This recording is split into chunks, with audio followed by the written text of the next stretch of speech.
Hello everyone, you are watching ITV Gold and I'm your host Aditi Lamba. Welcome to another edition of Inside Scoop, where we bring you prominent South Asian personalities both from India and here. Today on the show, it's an honor and privilege to have with us Sangeeta Mudnal. She is the Senior Director at Microsoft, a huge supporter of women empowerment, somebody who's actually a pioneer in the tech world and a huge representation for South Asian American women here. Today, she will be giving us a little bit of a masterclass. So let me invite on the show, we have with us Sangeeta Mudnal. Thank you so much for being with us. Thank you so much for having me over. It's amazing to have someone like you. I know I gave you a really long intro, but I think it's amazing to see somebody who's South Asian take over the tech world, be represented in Microsoft and give it so many years. Right. And, to just take that and also help other women, right? Empower themselves. You've had quite an interesting journey, wouldn't you say that? You're too kind to say all of these nice words, but I think, I have kind of been at Microsoft for, a long time now. It's almost like 20 years. Wow. Yeah. And I pretty much, I graduated from doing my master's in USC in electrical engineering. Wow. And pretty much straight out of college, joined Microsoft. Actually worked in Intel for a year. So my first half of the career was as an engineering roles. Wow. And then the second half, I moved into product management. In Microsoft, there's, it's a pretty big company. So I've worked in various products, which were, felt like small companies themselves because the product was different, the culture was different, the technical stack was different. So it almost felt like I've worked in many companies within Microsoft. Right. And from an industry trend perspective, I've seen, the journey from desktop applications to the browser applications, all the way to mobile applications and now to the cloud. And you extensively worked on Excel for Apple. So the reason we have that access on Microsoft on a MacBook like I own would be because there is, you worked on it. Yes, yeah. And so before I moved to New York, I was in Seattle. So I was the product leader for Excel for Mac. And it was a great job because first and foremost, we have millions and millions of Excel customers. Right. But it was great in the sense it was a fulfilling job. I knew whatever work I did, right from envisioning the strategy and the vision of the product all the way to the execution and delivering value to the customer or delivering value to the business. Yeah. I knew my work actually made an impact. So, for example, any features we used to add, we used to go out, reach out to the tech community and talk about the features they want, or any performance or reliability improvements. Any of those work items and capabilities that we built in the product actually made a difference in the customer's life, and we would hear back from them. And so you kind of like bridged the gap between technologies as well. I feel like until we started seeing different versions that were available for both, Macs and PCs, it was kind of more difficult for the consumer side. Wouldn't you agree? Yes, exactly. And so we had this journey of making sure that the customers get a consistent experience across all devices and move to the cloud. And so as the product leader for Excel for Mac, I was part of that journey, and it was really great experience, and also bringing the customers along. So overall, I that was one of my best jobs at Microsoft. I have to ask you, as a South Asian and then as a South Asian American woman, being a leader in Microsoft and probably one of the biggest companies, when you talk about the world of tech, you talk about the world of IT, how was your experience in the earlier ages, and have you seen a significant transformation 20 years now? Right. I would say, like, looking back at my career, I became a manager fairly early in my career. So like maybe 2 or 3 years after I joined Microsoft. And if I look back, I was very confident. So even though I was fairly new at Microsoft, I just showed up and I was confident. So that was one thing. But also my manager, who actually was, he had made his millions in Microsoft at that time. And so he was retiring at an early age. He believed in me to kind of help lead the team. So very earlier on, I realized the value of showing up confidently, and also sponsorship, because this is kind of something that my manager really helped me kind of advocate for my position. So that's kind of what I see, what I went through my earlier stages, and I feel that those kind of concepts have remained the same even as time has passed. There's more focus on women leadership.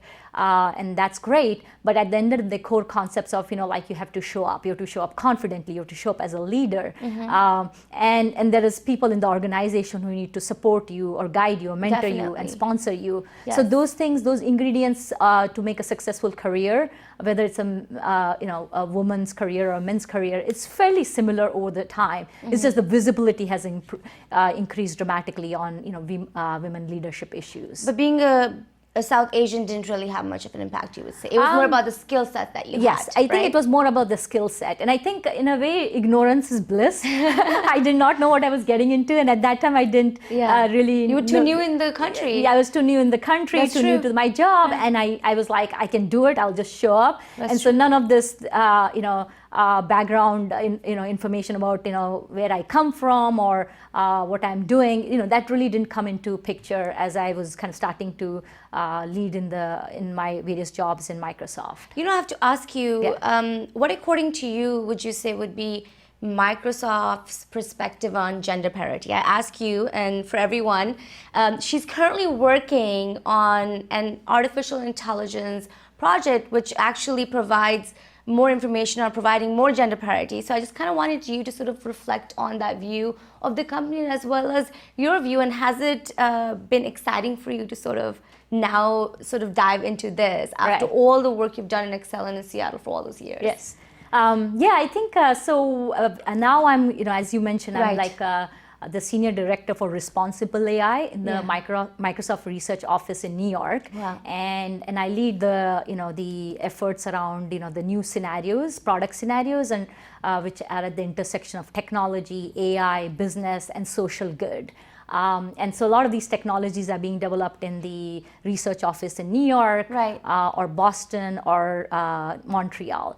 And so this role is very unique and very exciting for me, especially because it has fairness built into the role. The system, and what I mean by that is, so this group is called FATE, which is Fairness, Accountability, Transparency, and Ethics in AI.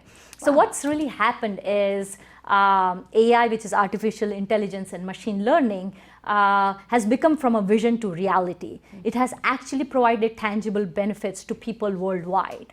But with any new technological innovation, it comes with its own complex challenges and questions about the future we want to see in this area. So even though we cannot predict all the future scenarios, but it is important that we made a concerted effort on anticipating and mitigating any of the harms that technology or AI might do. So specifically, coming to gender parity, I wanted to give a very concrete example around that. So as Microsoft, we were working and partnering with this leading financial institution lending firm to deploy AI models so that they can predict loans which are at low risk. Okay. And so the model was developed, and then we just did an audit of the system. So yes, the system actually approved only the low risk loans, which is great for the business. But we also found out that all the loans that were approved were for only the male borrowers.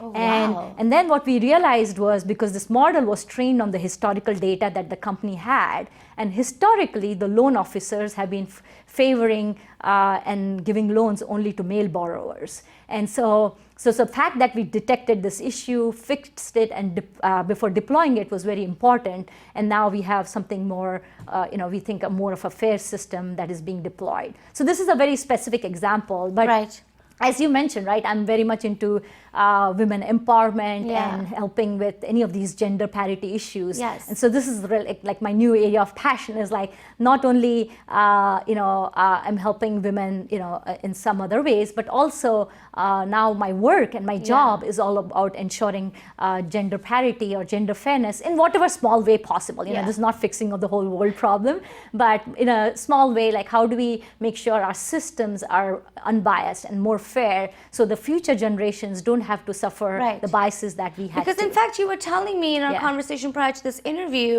that even on profiles and on platforms when we're looking for jobs, Right. there's a huge gender disparity because of the system, and it Right. is gender biased. Right. So, sort of, how do you address that, and what kind of comments could you tell us about that system?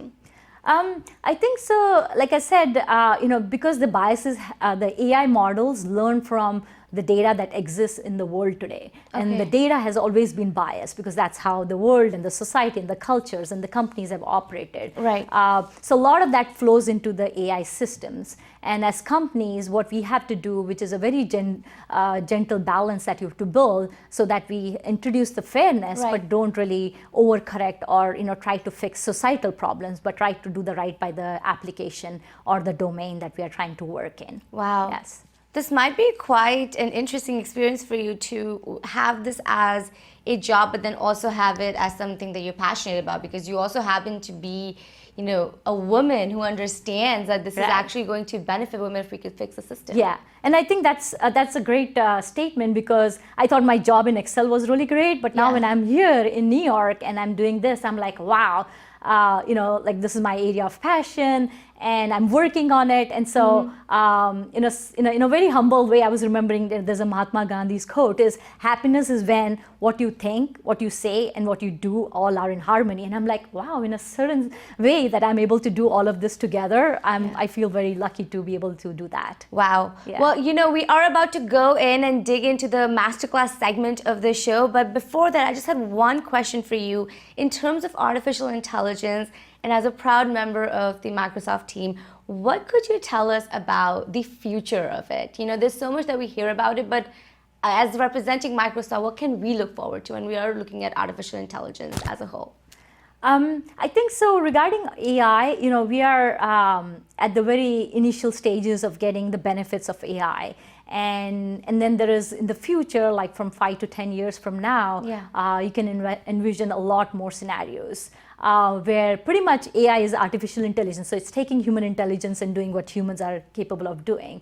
And so that's great. There's a lot of benefits. One of the things that is concern to the world today is like, will that take away my job? Or will that make my current work useless, or what have you? And I think that's not going to be the case. Artificial intelligence and these systems will help the human race become more efficient in certain ways, but the jobs will move in a certain different way and Right. different capabilities. But there will always be jobs, and there will always be things that the systems cannot handle that humans will handle. So then that's one aspect. The Right. other aspect is, like I mentioned, is like it's newer technology, so that can do a lot of harms. And so how do we make sure as a human race we are making sure that face recognition technology is actually doing the right thing, Right.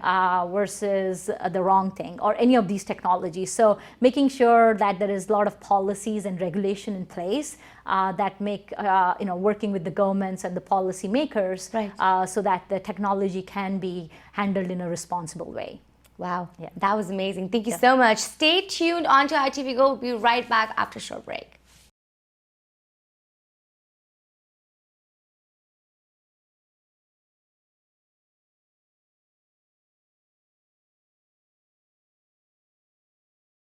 And welcome again. You are watching Inside Scoop. I'm your host, Aditi Lama, and today we are talking to Sangeeta Mudnal. She is talking to us a lot on how to become successful as she represents Microsoft as being a senior director there, and also what brings her here today with Cry.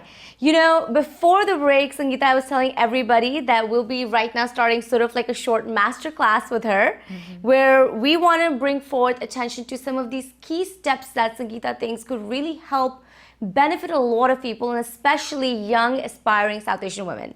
So Sangeeta, when we were discussing prior to this interview, in terms of what to bring forth on the show and sort of do this sort of life self-coach lesson with you, you kind of sort of listed 3 big things in order Right. to be successful. Right. And sort of you say that you've used this to also help mentor other South Asian women and other women to really succeed. So just sort of starting on this, the first thing you said was, when you think about building your success and building Right. yourself, it's you have to build a brand. So opening that up to you, Right. what does it mean by building a brand? And how should a woman in 2019 sort of build her brand to be successful in her career in any kind of field? Right. I think when it comes to building a brand, I think we need to take a step two back. Is in order to do that, you really need to understand what are your skill sets, what are your strengths, basically. So one of the things I have realized, as I've kind of been in my career and I've seen other successful women, is like it's very important to show up. It's important to show up confidently. It's just important to show up as a leader. But for all of this, again, it goes back to the core thing, which is what are your strengths? Right. And what I mean by that is not just the subject matter expertise. That is super important. You need to have the subject matter expertise. But beyond that, these are the skill sets and strengths that truly makes you the person you are. And this could be, communication skills, collaboration skills, connecting the dots, your sense of humor, negotiation skills. So you really need to deeply reflect and find out what your strengths are. And when you do that, and then combine that with the subject matter expertise, then you kind of start to kind of show up very strongly and confidently, very naturally. And so I think that's one thing that is very important, to show up in a company or as a leader, is to know your core strengths. For a long time, many of us focus on fixing all our weaknesses, and that kind of bogs us down. Yeah. And so, yes, if there's glaring weaknesses, you definitely need to fix. But if you get bogged down by just fixing your weaknesses, that doesn't take you further along. It's about focusing on your strengths and kind of improving on those and building more competencies around that is going to be important.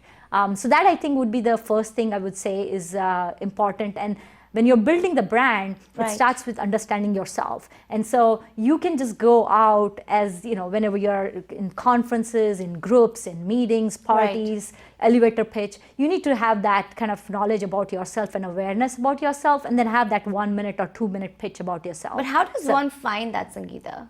About yourself, how do you sort of reflect on that? And if I was to ask you, how many skill sets would a person kind of require if you were to sort of map out how to become successful? What would you say to that? So I think that's a very open-ended question, Right. Of course, and it depends on the person. But over time, I think what happens is when you start to build self-awareness around, like, okay, in that meeting, I did something really well. Somebody complimented me, like, okay, I drove that meeting really well. Or when I was doing a technical strategy review, I had a very key couple of comments which everybody agreed in the room. Or in other, like, there was a very, there was a meeting in my office, and it was a very, hard situation, and then I was able to diffuse it, and I was able to get everybody to collaborate together for the future project steps. So you have to really check into yourself. Yes, you have to check into yourself. You literally have to check into yourself. Exactly. So as you go about, like, in the first couple of years of your career,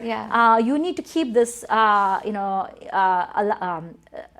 you need to keep this awareness around you. Is like, what are people really talking about you, and what is coming out as positively? And then, like, over time, you'll actually start to discover your strengths, because then there's enough proof points and enough dots that you've connected to say, this is actually, these are the top 3 strengths. So for example, for mine, when I was, and it took me some time. It wasn't like on day 1 of my job, I was able to, like, these are my strengths. But I put it as 3 Ps. And the 3 Ps are like being very persistent, and being very positive, and being very passionate.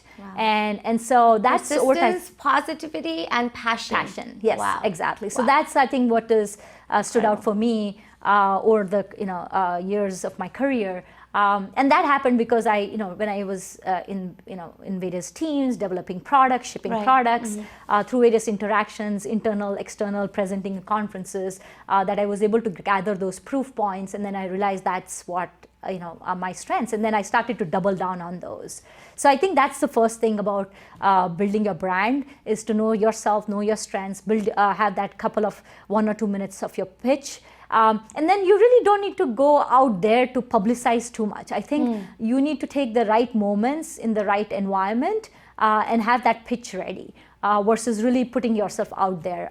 You don't really need to put your brand out there in any way, because given that there is a lot of social media, some people prefer to do that, and that's a choice. But I firmly believe that if you know yourself really well and you know which are the right moments to show up strongly and confidently and talk about yourself, you can actually start building a brand very quickly, which is a very positive brand. I know we don't have a lot of time, but I have to ask you one follow-up question. Yeah. When you're looking at women empowerment these days, and the fact that we're straight away now addressing the fact that there is gender disparity in work environment, there is gender disparity in corporate fields, there's gender disparities in the field of tech, there's gender disparities in the field of media.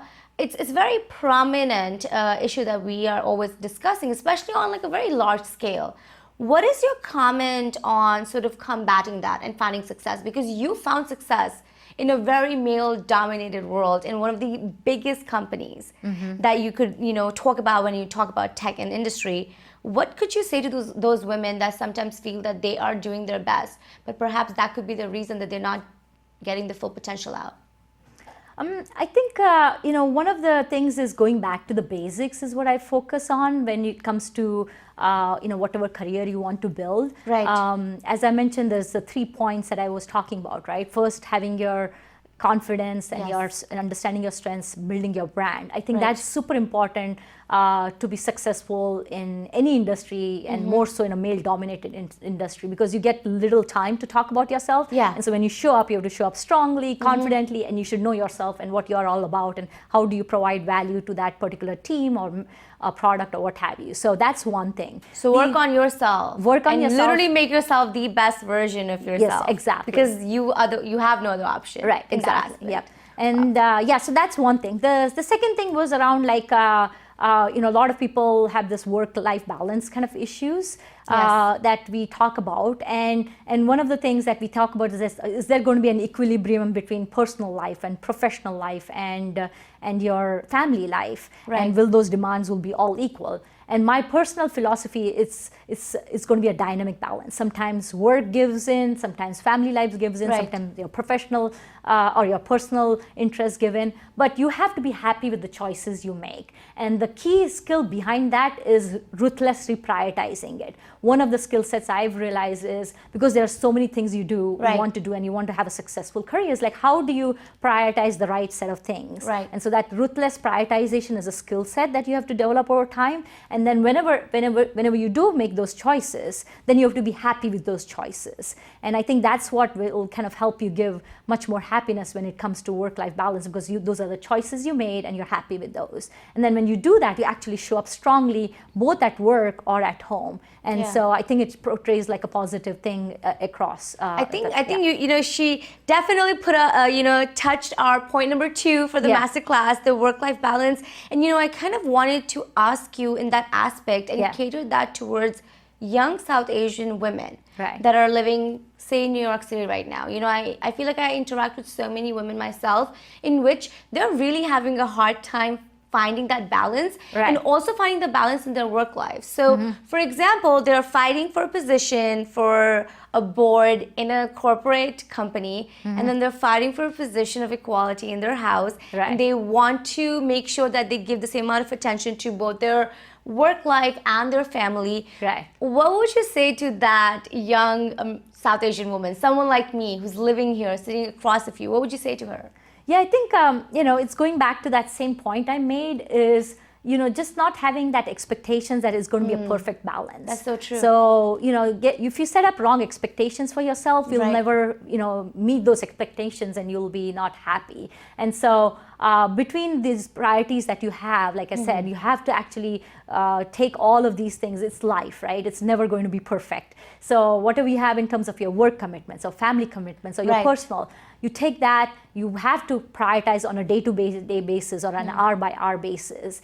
And when you prioritize and then you make the choices, you are happy about those choices. And like I said, sometimes I, devote more time to my family because it's, my son's chess tournament that I have to be, which is so important. And sometimes it's my presentation at work, and that takes priority over everything. Right. And I think it's a part of the journey that a lot of the South Asian women and women actually all over the world are going through, is where first of all, the society and the culture has to support them. That's so true. And then there's this whole concept of male allies. So, obviously men are very much into this helping women, but they have to be actual allies in the house and outside. And so there's that concept that's coming up and is super important for women to kind of further their career. And then the third thing I think is very important is the companies themselves have to rethink their practices, because there's a very famous Melinda Gates blog, which is we are sending our daughters to a workplace that was designed for our dads. So the workplace and companies, their expectations like, long hours or have to be there for all meetings and travel a lot and stressful deadlines.